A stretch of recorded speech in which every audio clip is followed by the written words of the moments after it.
¿Alguna vez te pusiste a pensar por qué un país tan pequeño como Israel aparece todos los días en las noticias? ¿Por qué naciones gigantes discuten, pelean y hasta amenazan con guerras por lo que pasa ahí? Un pedacito de tierra más chico que la provincia de Tucumán y sin embargo es el epicentro del mundo y lo más importante, la Biblia lo anunció hace miles de años. Hoy quiero invitarte a que recorramos juntos esta historia. Vamos a hablar de la importancia de Israel en la Biblia, en la actualidad y en el fin de los tiempos. Y quizá después de escuchar esto no vuelvas a mirar las noticias de la misma manera. Hace más de 4000 años, un hombre llamado Abraham escuchó la voz de Dios. Un llamado que cambió la historia. De ti haré una gran nación y en ti serán benditas todas las familias de la tierra.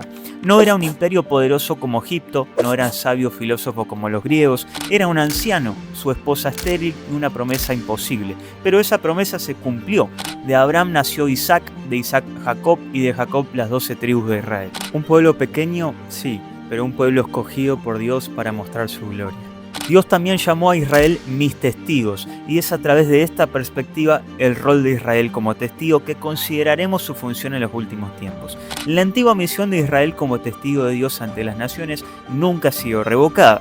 La nación de Israel es testigo ante el mundo de la existencia y la preeminencia de Dios, y también cómo el Señor quiere mostrar su absoluta fidelidad con su pueblo.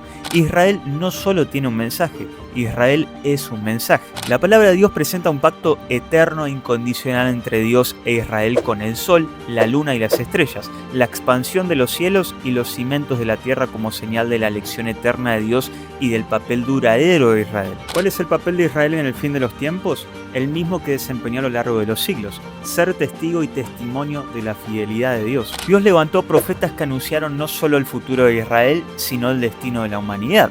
Isaías, Jeremías, Ezequiel, todos hablaron de Jerusalén como el centro del plan divino.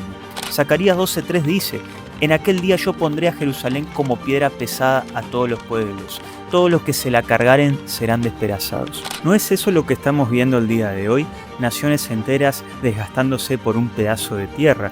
Jesús mismo nació en Israel, creció en Nazaret, caminó por Galilea y predicó en Jerusalén. Y aunque muchos de los suyos no lo recibieron, él nunca dejó de amar a su pueblo. Romanos 11 dice que Israel fue endurecido en parte para que el evangelio llegara a nosotros, los gentiles, pero también promete que un día todo Israel será salvo. Bien, ahora frenemos un segundo acá. Israel desapareció como nación en el año 70 después de Cristo, cuando Roma destruyó Jerusalén.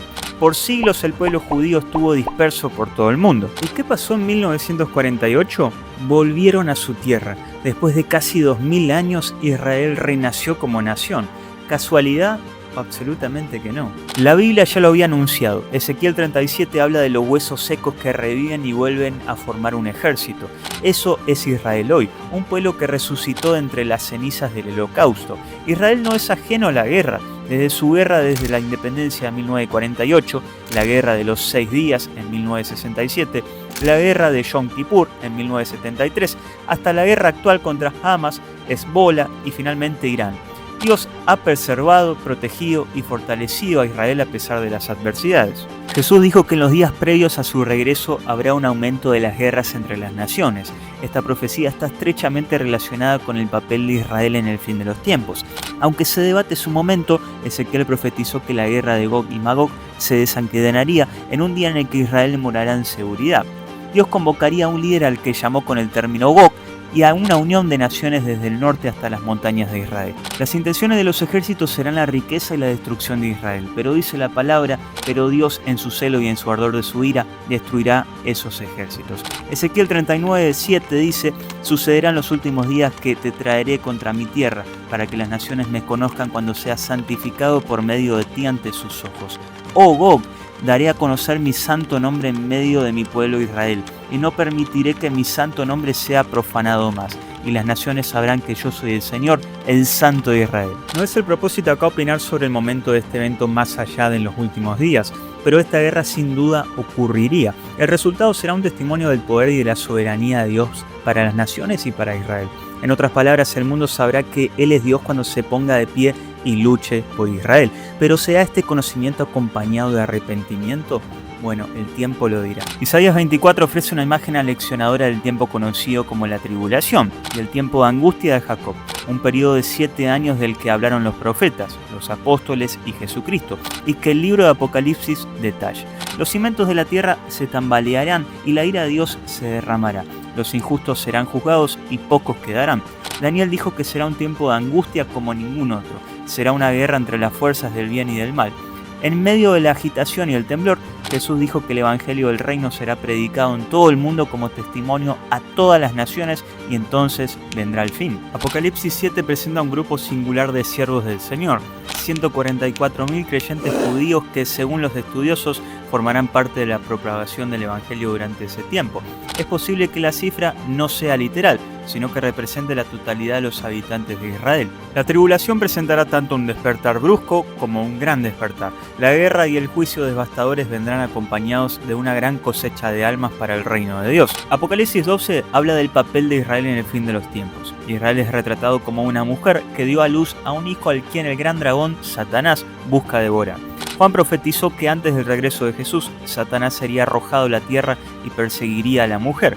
Los hermanos, o sea la iglesia, vencerán a Satanás por la sangre del Cordero, la palabra de su testimonio y al no amar a sus vidas ni siquiera ante la muerte. Enfurecido, Satanás perseguirá a la mujer, pero sin embargo Dios instruirá a la tierra para que le ayude, la proteja y la alimente sobrenaturalmente durante 3 años y medio. La protección sobrenatural de Israel será un testimonio para Satanás de que no puede anular la voluntad y el propósito del Señor. La restauración de Israel al Señor es un testimonio. En el día de la segunda venida de Jesús, todo Israel que permanece y está sin fe, verá y entenderá la verdadera identidad de Jesús y lo recibirá como su Mesías para salvación. Porque los hijos de Israel permanecerán muchos días sin rey ni príncipe. Después los hijos de Israel volverán y buscarán al Señor su Dios y a David su rey, y acudirán temblando al Señor y a su bondad en los últimos días. En el día del regreso de Jesús reinará desde el monte Sión y en Jerusalén y establecerá un reino de paz y justicia. Su gloria será reconocida y su palabra cubriría la tierra. Cuando Jesús reine, Israel será la cabeza de las naciones y el monte Sión la cabeza de los montes. Isaías 4 nos dice que el renuevo del Señor, hablando de Jesús y su reinado, será hermoso y glorioso. El Señor habrá lavado el pecado de Israel y purificado la sangre derramada en Jerusalén, y creará sobre el monte Sión una nube de día y fuego de noche. Sobre la gloria, escribió Isaías, habrá un dosel. En hebreo se dice una jupa, una cámara nupcial. La esposa de Dios será restaurada y presentada ante él, tal como Gomer fue restaurada ante el profeta Oseas. Y Pablo profetizó que Jesús se presentaría a sí mismo como la Eclesia en toda su gloria, judíos y gentiles juntos, sin mancha ni arruga ni cosa semejante, santa y sin mancha. Zacarías capítulo 8, versículo 22-23 dice: Así dice el Señor de los ejércitos, aún vendrán pueblos, incluso habitantes de muchas ciudades, muchos pueblos y naciones poderosas vendrán a buscar al Señor de los ejércitos en Jerusalén y a implorar su favor. En aquellos días 10 hombres de todas las naciones tomarán la túnica de un judío diciendo: déjanos ir con ustedes, porque hemos oído que Dios está con ustedes. Jesús comisionó a sus discípulos para que fueran sus testigos por todo el mundo. Los creyentes gentiles han sido injertados en este llamado familiar. Pablo dijo que en los últimos días vendrán tiempos difíciles, tiempos peligrosos, días difíciles de soportar. Una de las últimas enseñanzas que Jesús dio a sus discípulos fue la de las 10 vírgenes que esperaban el regreso del novio para la boda. Estén alerta, exhortó Jesús, porque no saben el día ni la hora. Las 5 vírgenes insensatas dormían sin estar preparadas, pero las 5 vírgenes prudentes mantuvieron sus mechas preparadas y un suministro abundante de aceite, lo cual es una imagen bíblica del Espíritu Santo. Solo las prudentes estaban listas para el regreso del novio. Mira, cuando ves las noticias sobre Israel, no estás viendo solo política internacional, estás viendo un recordatorio de que Dios cumple sus promesas, que la historia no está girando al azar, que hay un plan divino en movimiento y que vos y yo formamos parte de él. ¿Israel es el pueblo escogido? Sí, pero la cruz abrió la puerta para que vos y yo seamos también parte del pueblo de Dios. Ahora la pregunta es, ¿estás listo para ese día? Porque lo que pasa en Israel es una alarma de que el tiempo se acorta. Jesús vino primero a los suyos y muchos lo rechazaron, pero hoy Él golpea la puerta de tu corazón. Y no importa si sos judío, argentino, europeo o de cualquier rincón del planeta, Él te ama y quiere incluirte en su plan eterno. Aceptalo como Señor y Salvador. No dejes pasar esta oportunidad, porque así como Dios cumplió cada promesa con Israel, también cumplirá lo que prometió con vos. Si querés ver más videos sobre el fin de los tiempos, te voy a dejar este por acá. Muchas gracias por ver.